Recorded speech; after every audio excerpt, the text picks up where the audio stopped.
Question number 10 है, second chapter है, structural unit हम स्टडी कर रहे हैं। स्ट्रक्चर ऑफ ये जो चैप्टर है ये हम स्टडी कर रहे हैं।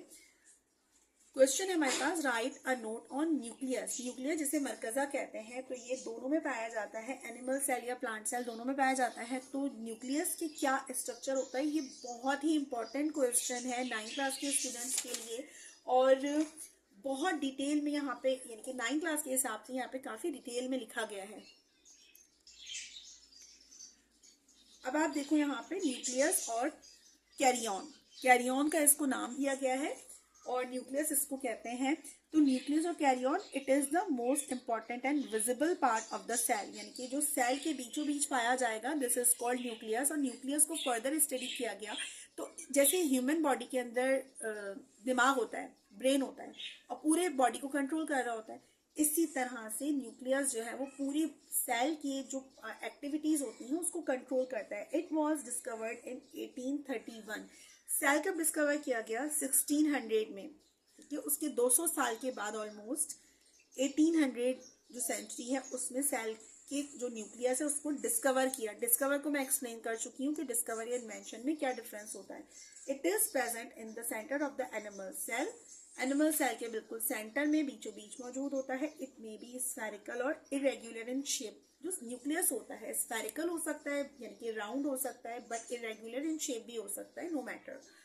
It consist of the following 4 parts. अच्छा, न्यूक्लियस की अब हम बात करें, यानी कि सेल है, दिस इज सेल। अब इसके अंदर जो न्यूक्लियस है, अब इसके अंदर क्या कंपोनेंट्स होते हैं? सेल के बाहर तो साइटोप्लाज्म है जिसके अंदर गोल्जी अपरेटस है, एंडोप्लाज्मिक रेटिक्यूलम है और जो वैक्यूल्स हैं, माइटोकॉन्ड्रिया है, राइबोसोम्स है, ये प्रेजेंट है। अब हम इसके न्यूक्लियस की बात करें, मरकजी की बात करें, ह्यूमन बॉडी के अंदर जैसे दिमाग है उसकी बात करें। अब दिमाग को स्टडी करो या इसके न्यूक्लियस को स्टडी करो।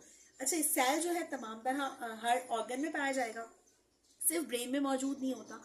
तो ये जो सेल है इसका जो न्यूक्लियस है उसके अंदर क्या क्या पार्ट्स प्रेजेंट होते हैं? 4 पार्ट्स प्रेजेंट होते हैं मेनली। न्यूक्लियर मेम्ब्रेन होती है, न्यूक्लियोप्लाज्म होता है, न्यूक्लियोलस होता है एंड क्रोमोसोम्स होते हैं। ये तो आप 4 नाम आप बिल्कुल रट लो। Nuclear membrane, nucleoplasm, nucleolus, nucleus के अंदर न्यूक्लियोलस प्रेजेंट होता है। ठीक है, ये कुछ वर्डिंग आपको याद रखनी होगी, समझना होगा। और फिर है क्रोमोसोम्स। ठीक है, पहले आपने इसके नाम लिख दिया एंड देन अब आप इसको एक्सप्लेन करो।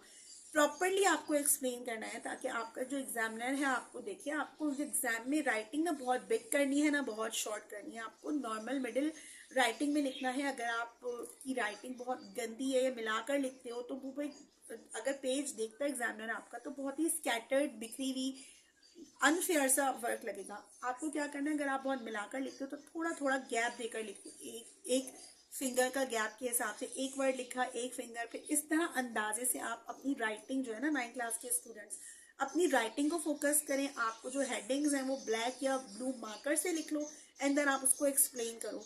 एग्जामिनर को भी ये मैसेज आएगा कि इस बच्चे को प्रॉपर पता है। ऐसा नहीं है कि आप बहुत ज़्यादा बड़ा बड़ा करके लिख रहे हो तो एग्जामिनर क्या समझता है, जो आपका इन्वेजिलेटर या जो कॉपीज चेक कर रहे होते हैं आपकी बोर्ड में, तो वो समझ जाते हैं इस बच्चे को ज़्यादा नहीं आता और ये बस पेजेस भरने की कर रहा है।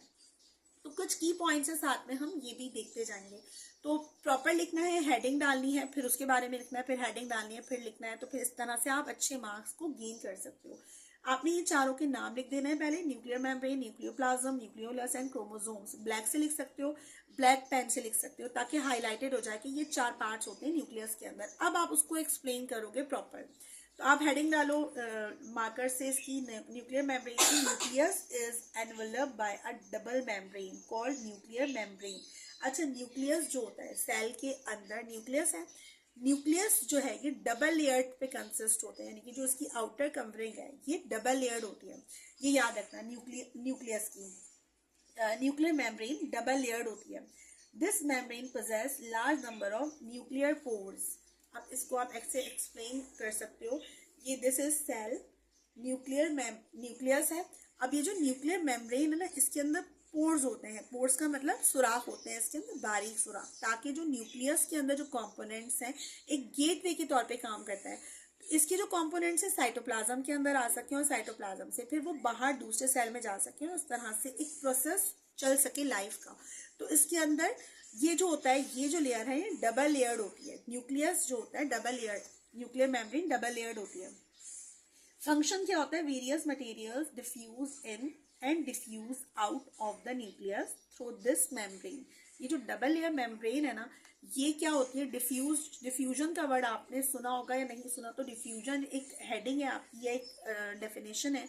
डिफ्यूजन का मतलब होता है कि एक जगह के मटेरियल दूसरी जगह थ्रू मेम्ब्रेन जो है वो डिफ्यूज हो जाए, एक जगह से दूसरी जगह फैल जाए, स्कैटर्ड हो जाए, बाहर निकल जाए, या बाहर के जो मटेरियल है वो इनसाइड आ जाए, तो इसको डिफ्यूजन कहते हैं। तो सेल मेम्ब्रेन के अंदर ये जो न्यूक्लियस मौजूद है, न्यूक्लियस के जो कंपोनेंट्स हैं ये सेल के अंदर चला जाए, सेल से लेके बाहर चला जाए, इसी प्रोसेस को डिफ्यूजन कहते हैं।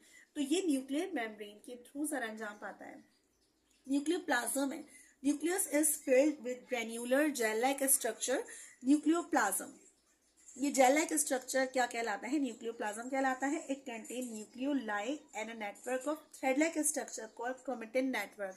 जब आप सेल की डिवीजन देखोगे, आपका जो सेल माइटोसिस है, मियोसिस है, 2 टाइप्स की सेल डिवीजन है जो हम आगे स्टडी करेंगे, तो ये वहां पर आपको वर्ड दिखेगा न्यूक्लियोप्लाज्म। इस न्यूक्लियोप्लाज्म के अंदर ये सब कुछ कहाँ पे मौजूद है? न्यूक्लियस के अंदर क्रोमेटिन नेटवर्क पाया जाता है। तो न्यूक्लियोप्लाज्म के अंदर ग्रेन्युलर जेल लाइक स्ट्रक्चर होते हैं और network of thread like structure, यानी कि धागे की तरह ये क्रोमेटिन नेटवर्क कहलाता है। धागे की तरह स्कैटर्ड फॉर्म में क्रोमोसोम्स होते हैं जिसको क्रोमेटिन नेटवर्क कहते हैं। इस न्यूक्लियोप्लाज्म का फंक्शन क्या है? It has few complex and important material which help in the synthesis of DNA and RNA. अच्छा, ये वर्ड याद रखना है, DNA deoxyribonucleic acid and RNA means ribooxic nucleic acid. ठीक है, तो ये 2 तरह के कंपोनेंट्स होते हैं जो न्यूक्लियोलस के अंदर, न्यूक्लियोप्लाज्म होता है उसके अंदर पाए जाते हैं। न्यूक्लियस के अंदर न्यूक्लियोप्लाज्म होता है, उसके अंदर ये 2 कंपोनेंट्स पाए जाते हैं। अब है नंबर 3 पे nucleolus. It is a small rounded body visible in the nucleus. Nucleus के अंदर भी एक मरकजे के अंदर, मरकजा समझ लो, न्यूक्लियस के अंदर न्यूक्लियस है, this is called nucleolus. It has no membrane, कोई मेम्ब्रेन नहीं होती। It is rich in ribonucleic acid RNA. Its function is the synthesis of ribosomes. ये जो कंपोनेंट है ना राइबोसोम्स, इसको सिंथेसाइज करता है। राइबोसोम हम आगे स्टडी करेंगे। तो क्रोमोसोम्स क्या होते हैं? They are large elongated and thread like structure. ये जो क्रोमेटिन नेटवर्क न्यूक्लियोलस के अंदर है ना, जब ये मिलकर एक स्ट्रक्चर बना लेता है, इट्स लाइक स्ट्रक्चर, क्रोमोसोम्स का ये स्ट्रक्चर होता है। ठीक है, इस तरह का स्टेयर लाइक स्ट्रक्चर होता है, तो this is called chromosomes. They are large elongated and thread like structure. They are composed of deoxyribonucleic acid. आपके एमसीक्यूज में डीएनए की एब्रिविएशन भी आ सकती है। DNA stands for what? ठीक है, आप ये भी याद रखो, डीएनए या आरएनए जो है वो क्या होगा, आप ये याद रखना। कैमरा मैंने सेट किया है। DNA stands for deoxy ribonucleic acid and RNA stands for ribonucleic acids. ठीक है, तो क्रोमोसोम्स क्या होते हैं? लार्ज होते हैं, elongated का मतलब लंबे होते हैं, लंबूतरे, एंड ठीक है, they are composed of deoxy ribonucleic acid thread like structure.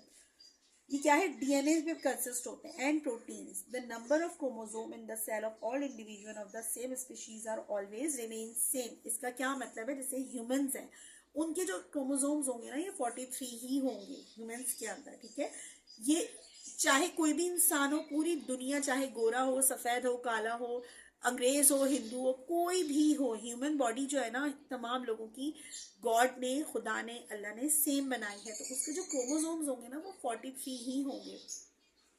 तो ये जो क्रोमोसोम है, अब लेकिन जो लॉइन है, लॉइन के अंदर जो क्रोमोसोम्स पाए जाएंगे उसके डिफरेंट नंबर्स होंगे।